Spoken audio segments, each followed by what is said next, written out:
you handle snitches here in Chicago? Because in New York, we bury them. Guys, we want to let you know that this is going to be a spoiler-filled recap, okay? Me and my brother Lamont right here, we're going to spoil this episode up, down, left, right, in, and out as if you've already seen it. That is your warning. So if you haven't seen the episode and you don't want to be spoiled, get out of here. Go watch the episode, then come back. I mean, you can stay if you want to. We're just going to be dropping some spoilers and all that good stuff. And like I said, I'm not by my lonesome. I got my main homie right here from the east side. Last time he was on the west side, but this time he's on the east side talking Lamont Tyson with Get a Life Gains. What is going on, sir? How are you doing today? I'm happy to be here, my brother. Let's get into it. Let's dive on into this thing. We swimming the way Power was swimming and dropping women this episode. Yes, sir. Yes, sir. I love the energy. And of course, guys, if you love what me and Lamont has to say, you can follow both of us on social media. Our handles are on the screen. His information is in the description box of this video. And like always, you can find him on that top row on my channel tab, that VIP section. And this is what the Swole Beck channel looks like right here. So go ahead and subscribe so you can get all that fish, oily, hot stuff all on your screen over there. Man, that was cringe. We go on this teaser, but let's go ahead and get into this, man. The synopsis of the episode read: the D-Mac ends up entangled deeper in the drug game than he ever intended. Dude, I could not wait to talk to you about that. That is what has me excited right now. D-Mac, sit your ass down. Sit your ass down. What have you done? D-Mac is an interesting character to me. He's not my favorite. Sometimes I like him, sometimes I don't. I love that he's going after what is the Miss Red Shorts? I forgot Genesis. Genesis. Genesis, like Sega Genesis. Right. I was about to call her magician, but not magician. Hey, for all we Genesis. know, she could be a magician, my brother. For all I bet, I know she's real good at making money disappear. Okay, I can't wait to hear your commentary on that. Now, here she go right here. It's funny, you know. She does look cute to go hook up with D-Mac and for them to be like a little couple and all that right there. And one thing I will say about D-Mac that I like is he's trying to get his money. He's trying to get his paper up. He's like, man, I'm trying to take this shorty out. I'm trying to take her to the movies, and she does not like broke Negroes. And I can dig with that. Fellas, do what you can. Get your money up. Don't be broke. Don't be broke.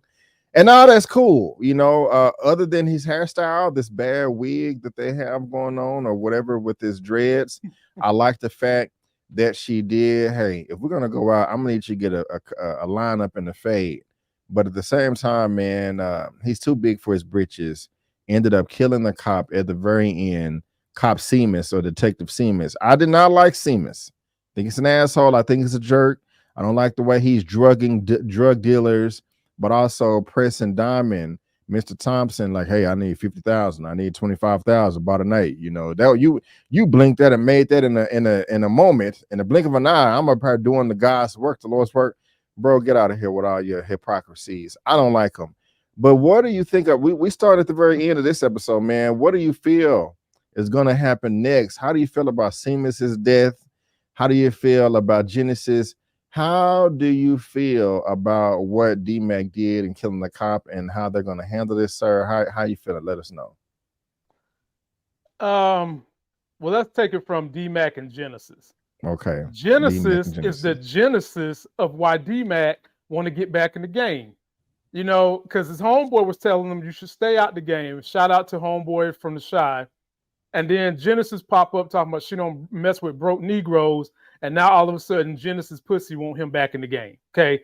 That's not a good reason to get back in the game. Fellas, look, I'm with you wanting to make your bread, but I'm not with it being motivated by a woman. Let it be motivated for yourself. And 9 times out of 10, a woman that only sees value in your money, that's all she's going to see value in. You know, you give her the money, she give you the honey. What happens if you go through a period where you don't have the money? So she's already got the wrong value set. But speaking on Genesis, B. Avery, I think Genesis has a deeper plot story. She could be the new, what's my girl name from Tariq's Power? Effie. She could be a new Effie on this scene. I believe that she is going to be connected to either a drug dealer or a police officer, which is my transition to Sheamus. Sheamus is gone, who could have been used by Diamond to understand what is going on with this task force. You know, the Asian cop came and told Diamond that the task force is on him. You need to get somebody on the inside. So Tommy and Diamond was about to make a deal with this brother, and then D-Mac shot him. Showing loyalty to Tommy, but also Tommy's got to be thinking, dude, what are you up to? Why are you trying to get back in this game so hard? And it ain't going to take Tommy long to figure out he's chasing panty draws. But they lost their inside track to the police department, and I do believe that void can be filled somewhere along the way with Genesis having someone dealing with the police department or a drug dealer. Wow. I would not have put that together myself with Genesis, man. Since she can be like another type of Effie. That did not cross my mind at all. It didn't. Well, that's why you allow me, Laser. Make no mistake. He allows me to get up here and help him out. So make no mistake. I gotta bring my weight and go. So that's what I think. Okay. Yeah, I didn't see that coming. I do like the fact that Tommy's idea is like, okay, hey, because he thought Diamond was snitching. Like, okay, what do y'all do with snitches in Chicago? Or what we do in New York is we do this. And hey, if I'm a snitch, I put a gun in my own mouth. You know, I like all of that. But at the same time, I like the fact that Tommy wanted to meet with them, and I was really interested in seeing where this was gonna go. Like, okay, yeah, the cop, the Asian lady cop, like you said, was like, hey, you need to get somebody in the Chicago Police Department on your side. You know, I can't do everything I can do. It made sense. It made logical sense. And Diamond and Tommy, even though they have working together, they have been bumping heads, I think, every episode on how they should handle certain situations. And it seems like they was on the same page with this right here. So again, I was really, really looking forward to how they was going to use this Seamus guy to their advantage. But D-Mac comes in here and throws a monkey wrench in the plans and blows his head off. Now, the first time I watched this, I was mad as hell. I wanted to throw my remote across the room. But at the same time, I was like, well, it is kind of good that he is somewhat resourceful and can blow somebody's head off if it comes down to it. I mean, what was he supposed to do if he's just walking in here and he sees his Uncle Tommy being pinned up against the wall with a gun to his face? You know, that I can't necessarily get mad at him for doing that. Yeah, he did make a mistake. That is somebody that you don't want to kill. And this is going to make them have to work even harder to cover it all up. I mean, we saw how stressed Tommy was when he took out Rojas's dude at the zoo in the bathroom.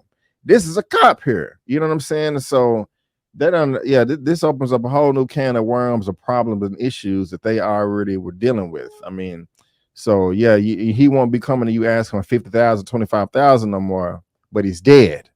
So this is I cannot wait to see episode 5 to see exactly where this happens. So I don't know. You think it's going to be something that can sweep under the rug easy, or it's going to linger on to the end of the season?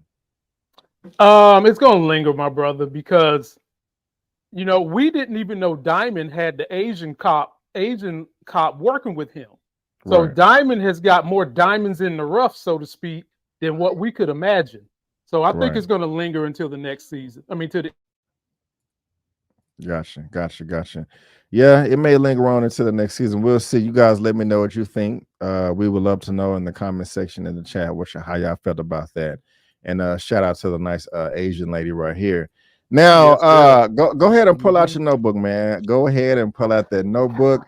I was like, oh my God. I know, and I was saying the same thing, and I was like, I'm about to be right. And then at the very end, he got that stupid phone call. But for all we know, she didn't leave his crib, and she might be there episode 5. But we leaning closer to B. Avery because B. Avery had episode. Remember what episode you had? It was either 6 or 7. I can't remember. 7. 7. Okay, it may be episode 5 or 6, man. And so, but yeah, man, if this is your first time joining us, we like to speculate when the panty draws are going to come off between these characters, and we have Miss Fine Mariah right here. You know, first of all, they was having fun driving lessons in the truck. You know, he trying to teach her how to drive a stick shift and all of that. She didn't want to that's the wrong picture right there. That's the cops taking pictures of them or whatever.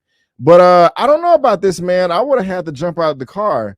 She wanted to race trains and stuff like that, man. I'm not cool with all that. I'm not. That's a bit crazy. But she does look good. As soon as we saw this right here at the very beginning of the episode, I had my pen in my hand. I threw it on my desk like, God dog it.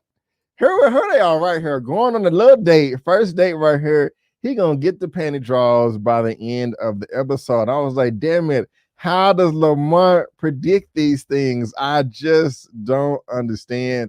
I just don't get it. They were setting up everything with her nice little smile and all of that. But yeah, they get to the end, man, and it does not happen. It does not happen. She's trying to dance with your boy. She's kissing him. Tommy's doing all the right things. Got all the right food and drinks and stuff, and they getting on the kissing and the smooching and the kissing. I want to ask you, if you would have got this text message from Diamond to meet at the set, see you at the shop in 20 minutes, what would you have done, Lamont? What would you have done? Would you have left her at the crib as Tommy did and be like, stay as long as you want, or her looking all good like this, like, you better come back and wax this ass? Or would you have stayed there and did what I just said and be like, Diamond, I'm sorry. We're gonna have to change that 20 minutes to 30 minutes to 45 minutes, or I'll see you tomorrow, man. How would you have handled this situation, sir? Because I'm no. Really no. I would have had to leave, man. I think Jaru said it better. Money over you know what. Even though B. Avery, my goodness, she is looking good. She is looking exactly like what Tommy brought in that bag from Yaya's. A taco Happy Meal. That's what she's looking like, ready to eat. Yeah. But your business has got to come first. They're not married. There's no long-term commitment. There ain't no real deal long-term attachment to her just yet. So you got to handle your business. But on the flip side of that, you could look at it as a bonus. Mm-hmm. He done went and done his business. And if he comes back, because he told her she can stay as long as she wants, she come back, she going to be ready. For all we know, Episode 5 is going to start out with Tommy coming back to his house. She going to be laid on the bed, butt naked, super soaker panty draws all off and wet because she done ate them Yaya's tacos. She done drove and got an adrenaline rush up, chasing and beating the train. She is ready to thrill. And did you pick up on the innuendos when he was talking about how to handle a stick? I did. Ladies and gentlemen, he wasn't just talking about the stick in the truck. Because mind you, they don't make those trucks in a stick in real life. He was talking about how to handle his stick. And believe me, everything he said is what she's going to do when they have their love scene. Yeah, man, it's going to be hot. It's going to be passionate. It's and hopefully when he does come back, hopefully she will be ready and hot and bothered and ready to go.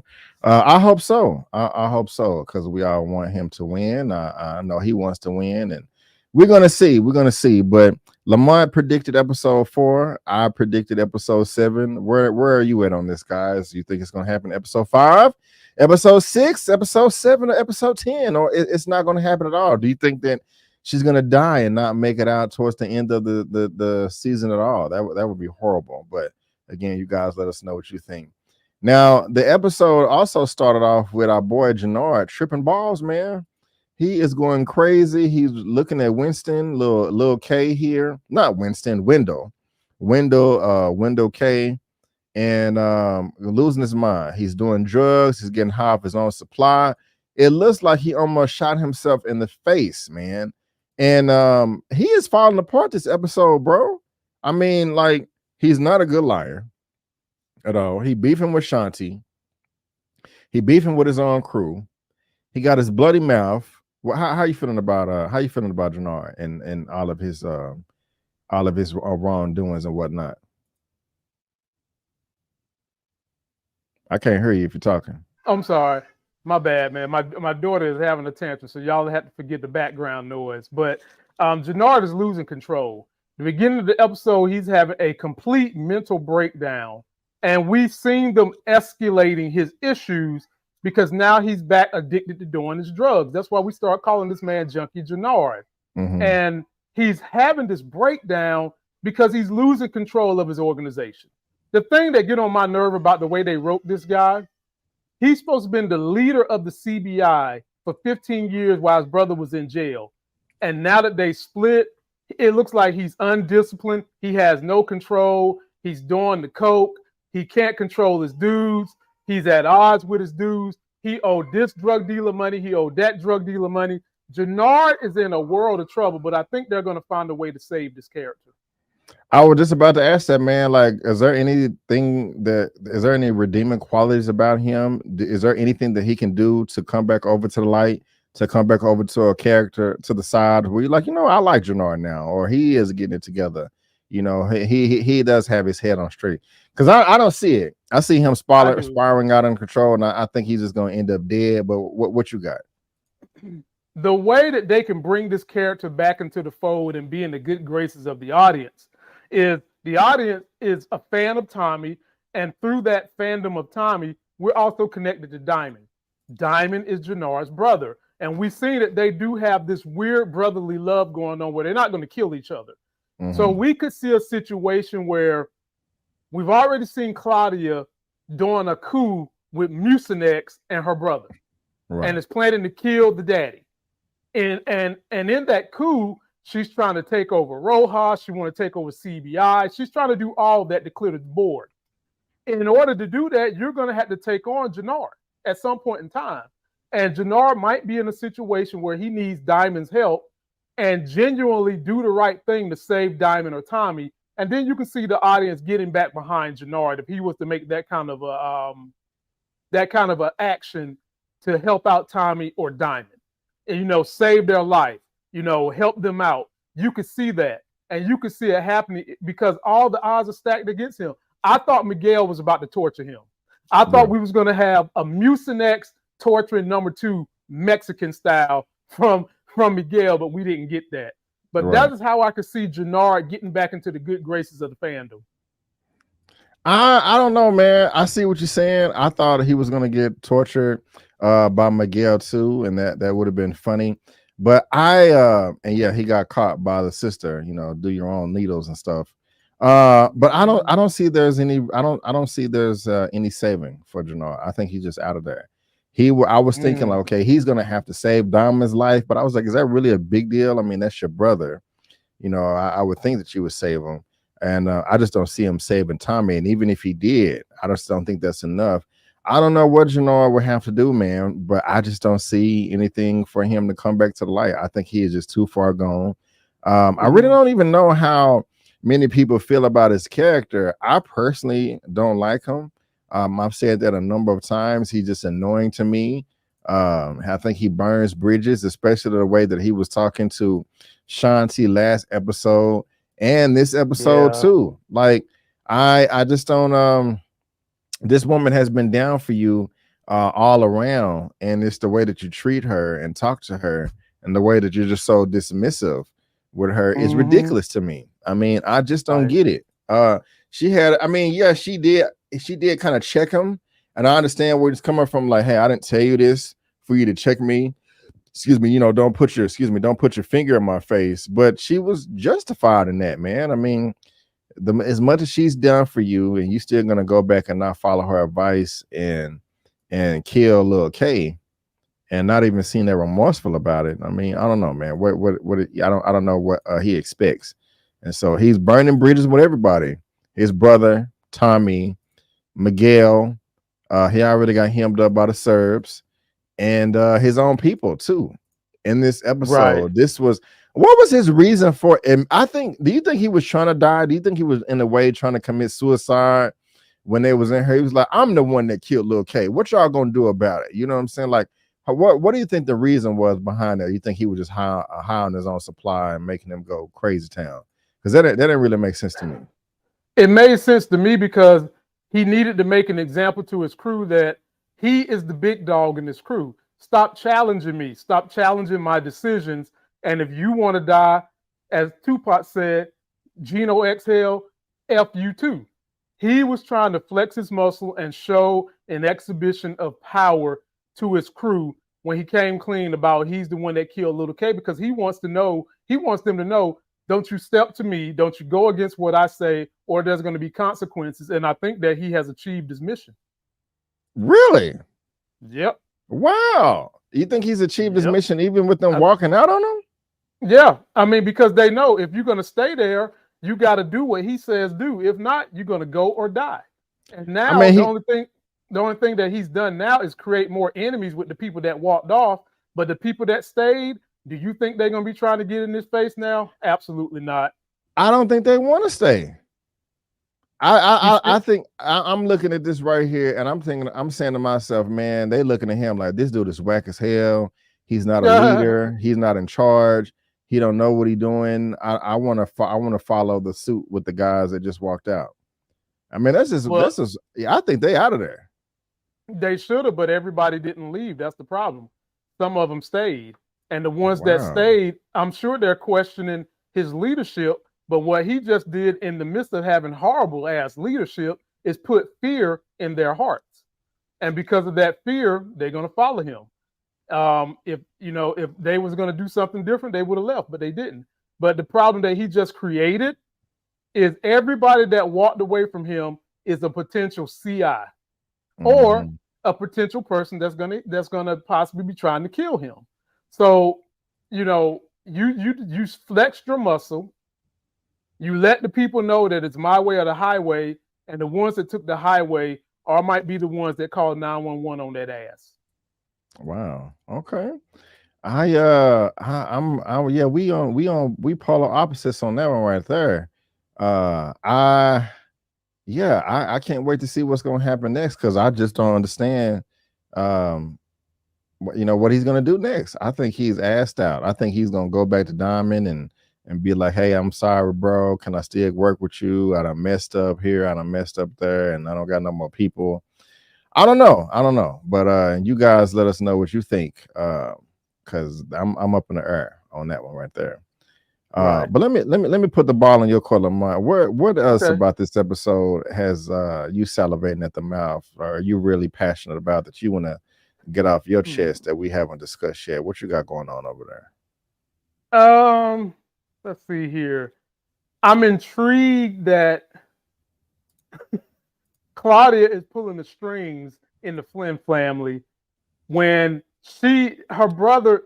So it's like this. Her brother and Jenard basically are the same characters, except for one is black, one is white. Okay. Jenard, he's stressed out, back up against the wall. He resorts to doing drugs, making rash decisions. Vic, same thing, except for instead of doing drugs, he drinks. He's still hungover after getting his first taste of some black booty. He ain't never got over that. And Claudia, sitting back looking at everything, knows the brother's weakness. She knows the daddy's weakness because he's sick, and she knows exactly what string to pull with the brother. So she sends the brother to Claudia's bar. Claudia's picture is gone, and the daddy done basically turned that shit into a strip joint. Right. God, I was like, oh, poor Vic. And that was what Claudia wanted. She wanted him to see that so that she could control his mind and get him to fall in line with the plan she has put in place with the Serbs. That was intriguing to me. But the other thing that bothered me, Paulie, character that me and you and a lot of people really, really love. Yeah. Trying to help Flynn. And Flynn is going to take that, shove it in his face, and basically told him, I never wanted to hire you. I only hired you because of my wife. Right. You ain't nothing but a piece of crap. You disobeyed me when all Paulie did was try to extend this man's life. Paulie is so loyal to a fault, which is why people can admire the character, because he's such super loyal. But he's a wild card now, and it leads you to believe, we know he's too old school to snitch. So the question would be, will he turn his loyalties to Claudia and Vic and serve them in the haste of his daddy? Because now that Paulie's gone, what does Flynn have left? Nothing but cancer. That's true. Good observation. I think that I can see Paulie going and teaming up with Vic and Claudia. That is, if Vic does oblige his sister, but I'm not too convinced that he's going to want to rock with her. Now, do you think that Paulie was wrong for going to Brendan Douglas? Is it Douglas or Donovan? No, it's Brendan Doyle. Brendan Doyle. I'm tripping. Brendan Right. Doyle. Do you think he's the? And again, I know that he slept with Claudia a couple of episodes ago. I think that was episode 2. But how do you feel about Polly going to him? Do you think that was out of line, for him doing that, or was it justified? It was justified because he look at Flynn as his man, and his boss.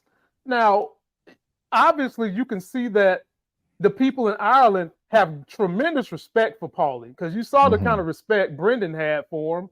Yeah. So I'm thinking Paulie's looking at this like, even though I work for Walter Flynn, he's still like a relative to me. And, I'm going to show loyalty to this man till the ship go down. And so I think he was completely justified in doing what he did, even though he was told not to, because sometimes you've got to have that objective person in your corner that is looking at things you can't see. And when you're in the midst of an emotional turmoil type situation, the way Flynn is, you can't see everything clearly. And that's why you have a good right-hand man. And nobody's a better right-hand man on this show than Paulie. And Paulie's seen it and tried to save his man. And this is the thanks he's getting. I think they're going to have this story take us down a road where it's going to look like Paulie is going to flip on Walter Flynn. And then in the very last minute, show that stubborn loyalty and somehow way save Flynn one more time. You know what? I think I would like that myself. I think I can agree with that. We'll see. I definitely do want Paulie to live. I would definitely like to see him go visit his son again sometime. Right. I know because we got that in season 1 where he was living under a bridge, and he admitted that he wasn't the best father. And I like when characters can realize that and own up to their past mistakes and stuff like that. So hopefully Paulie will have to come through and save Flynn, even though I don't like Flynn at all. If he died, I wouldn't lose a moment of sleep at all. But again, you guys let us know what you think about that in that comment section. Very, very curious, and again, good observation by Lamont. Now, I did not know what type of trouble Diamond was potentially in when this fine mama here walks up into the barbershop and be like, where is Diamond at? I'm like, oh Lord, what did he get himself into right here? Now I let me know what you think. I think that she was really upset at first. She was really bothered or annoyed for some reason. But then when she actually saw a look at Diamond and saw how big or muscular and built he was, she kind of had a change of heart, and like, actually, this boxing thing may be a good idea, you know what I'm saying? And so, right. What do you think about that, man? Diamond has already had sex with 2 women this season. Do you think that the mama here will be the 3rd? And how do you think that's going to pop off? Also, between the boy, do you think they're setting him up to die as well, to get a character that Diamond cares about, just so that he can, die in some type of drive-by later on in the season? How do you feel about all that right there? No, the boy is not going to die. If anything, Diamond got too many holes he's planting his penis in, so one of them got to die. And I like this new one.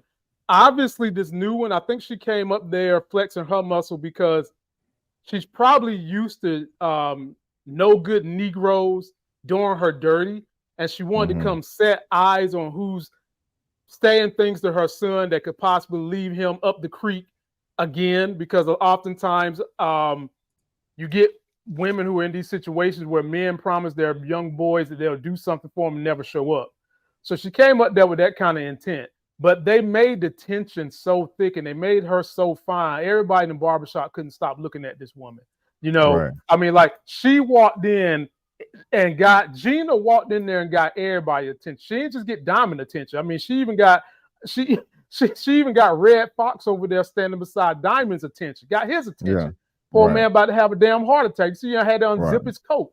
Right. And I think that if they sacrifice any of the 2, it will be the mom, because I think this mom might be about the good. She might be about doing positive things, but could be in a situation where the money ain't right and she can see some fast money and love with Diamond, which could jeopardize Diamond's relationship with his CO, who is helping do the drug business. and Diamond is going to have to pick one or the other one. And I could see the CO maybe shooting this woman, Gina, because she could compromise their business. So that's how I see it going down. Jesus Christ. Hopefully none of that happens right there. That would be just a tragedy. But you guys let us know. We would love to get Gina, the CO, and Diamond, all three of them together in the same bedroom. That would be great. I would like that myself. You guys let us know what you're thinking. You know, how y'all want that transaction to pop off. But that would be an interesting little stretch right there. To be honest with you, it really would. Now, help me with this right here though. Earlier when Tommy was at the zoo with Mariah, and they saw this cat right here. I spoke about it briefly earlier. This is one of Rojas's men right here, that Tommy saw at the park, at the zoo or whatever. How did Tommy put this together? I mean, just because he saw the tattoo, like, you know, he was like, oh, this guy has Plex. Like, he didn't look at him and give him a dirty look. He didn't look at him and, like, you know, slit his throat, like, I'm gonna get you, sucker, you know, something crazy like that. He just, I don't know, man. Maybe I don't have the street smarts to put that together. But how did you make all this right here, and how it didn't come together? I guess because that was a little beyond me. Can you help me out there? Am I making any sense with my questions? So basically it was the stare down and the fact that he had the tattoo. So Tommy knew what the Rojas tattoo looked like, and apparently this guy knew what Tommy looked like, and they just had a stare down, and he knew that there was some beef going on that he wants to handle on behalf of Rojas. And so Tommy just knew, basically based on that stare, that homeboy was going to follow him in there. But I got this to say about Rojas. Damn it, Rojas. If you're going to send somebody that's going to be tough, that's going to deal with Tommy, you can't send a member of your crew that's from the damn Backstreet Boys or any one of the boy bands from the 90s, because they're going to get that ass whipped. This is true. Send somebody in there with muscles on top of muscles. Don't send Nick Lachey in there thinking he's going to do something with damn Tommy. Because he gets in there, he's got the knife, and he loses it and dies at the hands of his own damn knife, okay? And then he's in there, Rojas ain't going to do what you say, blah, blah, blah, blah, blah. All Tommy do, kill him, go have a conversation with Diamond. Diamond gets his CO to put it back in line. Everything's back in line. So, but the issue here is these bodies are stacking up. And when they start coming looking for these bodies, that's when we're going to start having people getting in trouble and getting stuck in jail, because the bodies is adding up. Gotcha. I appreciate that, man. You know, that makes sense. Did you really think that Tommy was going to kill D-Mac when he was really curious and excited about getting into the streets, talking about if CBR not going to help me out, I'm going to go to treason? He was like, look, don't let, if I see you in these streets hustling, I'm going to have to kill you myself. Do you believe him? You think he was going to do that? No, because look, his nephew Tariq killed his first brother in Ghost, and he didn't kill Tariq. So why would we believe that he would kill his own flesh and blood when everything is good with his mama, his real brother, and this is your real nephew? No. Now, would Tommy beat some sense into him? Yeah, Tommy will do that, but kill him, I don't see Tommy kill him. I got you. And I'm sure Tommy's not happy that D-Mac has turned into a killer, because we've seen the escalation in Tariq when Tariq first got a body. So now we might see an escalation in D-Mac. He getting a body. I mean, to me, it all seems like a setup like the first Power. Yeah. Tariq started getting more and more in the drug game. They give him Effie. D-Mac about to get back in these streets. They giving him Genesis. And she almost damn near looked like Effie. So I can see this escalating to a point where D-Mac is like, okay, Tommy, you don't want me in this game, but I want to get in this game. Because remember, Tariq wanted to be in the game, and none of the adults wanted him in the game. And so now D-Mac is going to be begging Tommy to get in the game. And if Tommy keep telling him no, Tommy going to know he's going to go somewhere else. So I see Tommy probably helping him get right back in the game now. Okay. I got you. Hopefully that doesn't happen. Hopefully D-Mac Yeah. just gets that nice fade in that lineup, takes Genesis to the movies, graduates with a 4.0 and goes to college, and it's a businessman. And you was comfortable with Genesis telling D-Mac to get his hair cut. I mean, how would she have feel if D-Mac would have told her to get that damn bird's nest out of her hair? Well, I don't. Her delivery could have been better, but there's nothing wrong with just saying, "Hey, get freshen up a bit." You know, that's how I take it. To me, it comes down to preference. You don't like the boy hair, okay? Would you have called an attitude if he said he didn't like your hair in a succinct manner the way she said it to him? Probably not. I see what you're saying. I didn't look at it that way though. I just think she was just like, hey, I mean, I think she was just like, hey, get cleaned up or whatever. Nobody's gonna go on a date without freshening up. Like, come on. Like, you even if it's not a fresh cut, you're gonna try to trim it up yourself in the mirror. You're gonna wash it, put your do-rag on, something. You know what I'm saying? Nobody just. I know a lot of dudes who wear their dreads like that. Now they do have nice edge ups because they do have nice, but they do wear their dreads like that. And for some people that can be somewhat of a demeaning statement. Cut your dreads all the way off, get a fade. After you done told me, it's like, B, you done said all you really want is a dude with bread, and now I got to cut my head.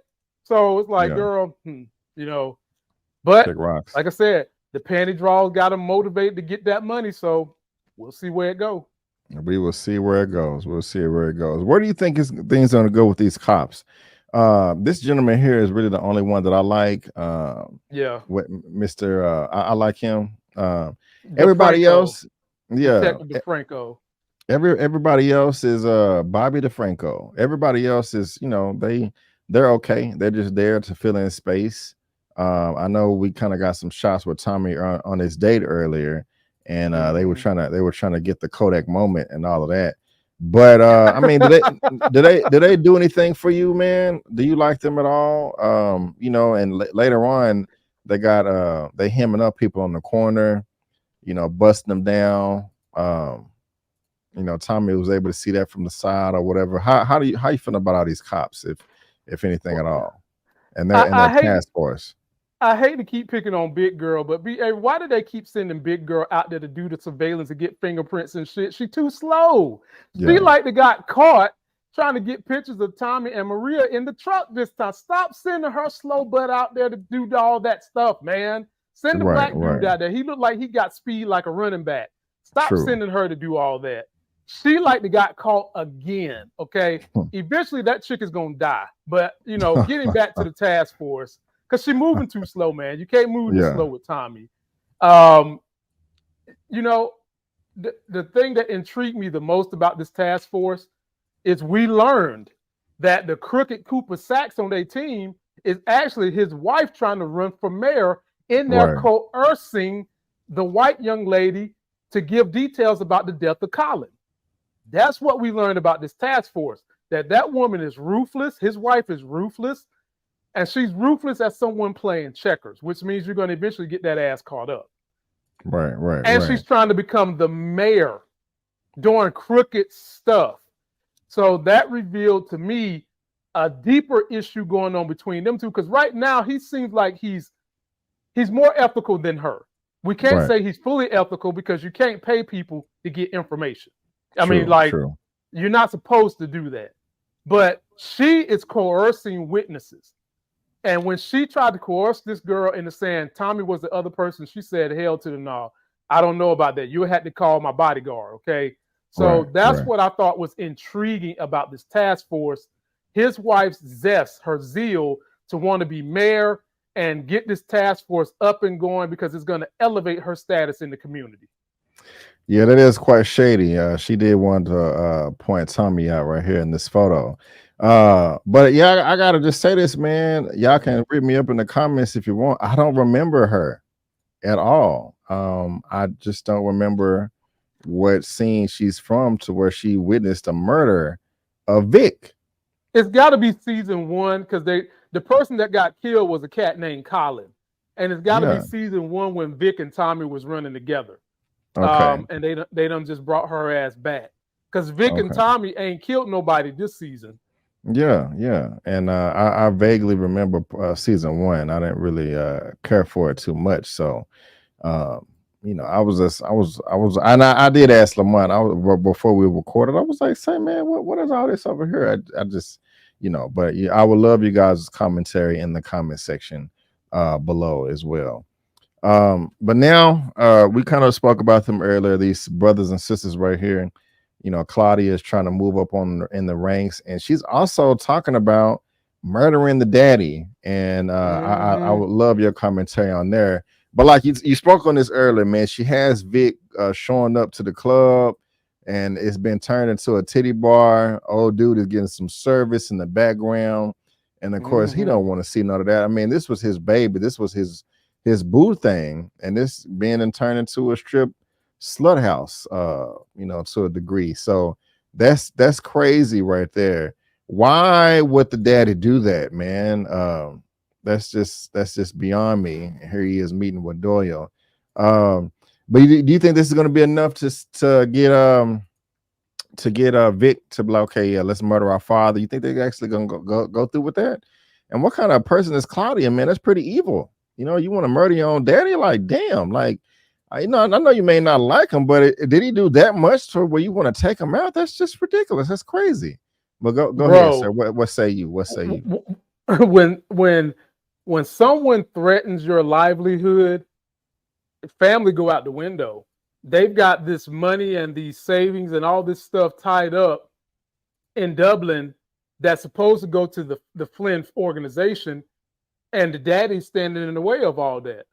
And I mean, you see how the Southerners continuously to this day won't let the government get over the fact that they freed the slaves, which was their cash cow. And that's going, this is like 6, 7, 8, 9, 10, 15 generations later. People still ain't got over that shit. So no, she's not getting over it. And she picked the right straw to drop on the camel's back and her brother with Glow, because he's not over Glow. And once you get a taste of that chocolate, you don't go back. And by pulling that was enough ammunition for her to get Vic on board to kill the daddy.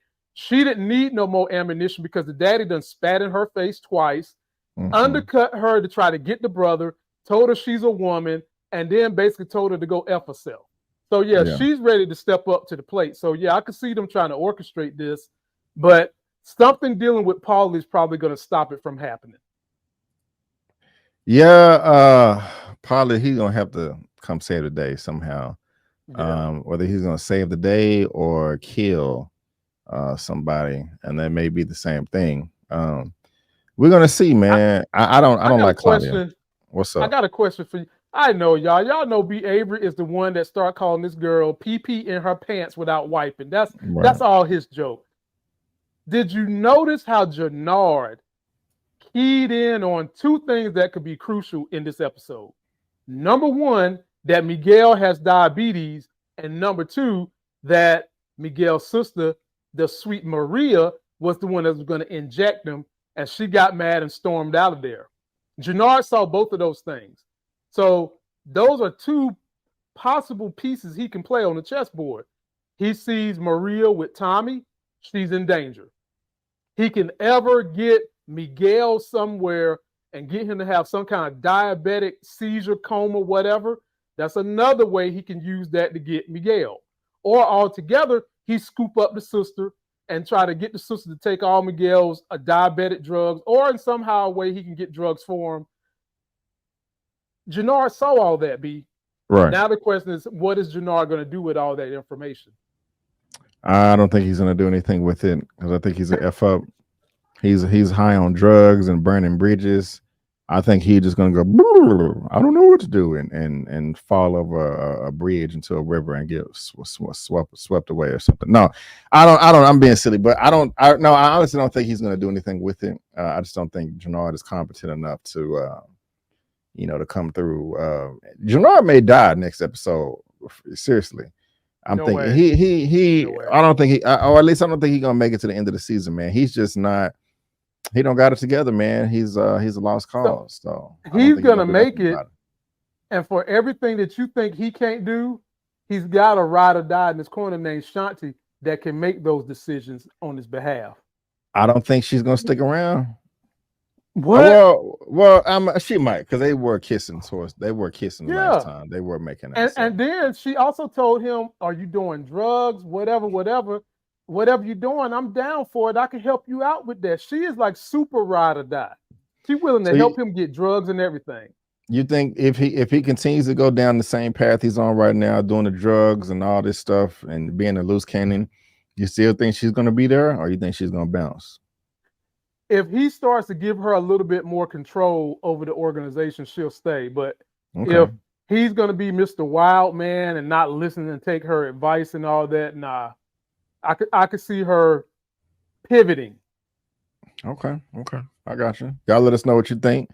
I agree with you. I think if he gives her more control, she'll stay. But if he continues to F up and be a clown, then she gonna chunk him to do so whatever. Right. JP and D-Mac and JP. How you feeling about that right there, sir? If anything, it wasn't much in this episode, but you know, how you feeling about their relationship?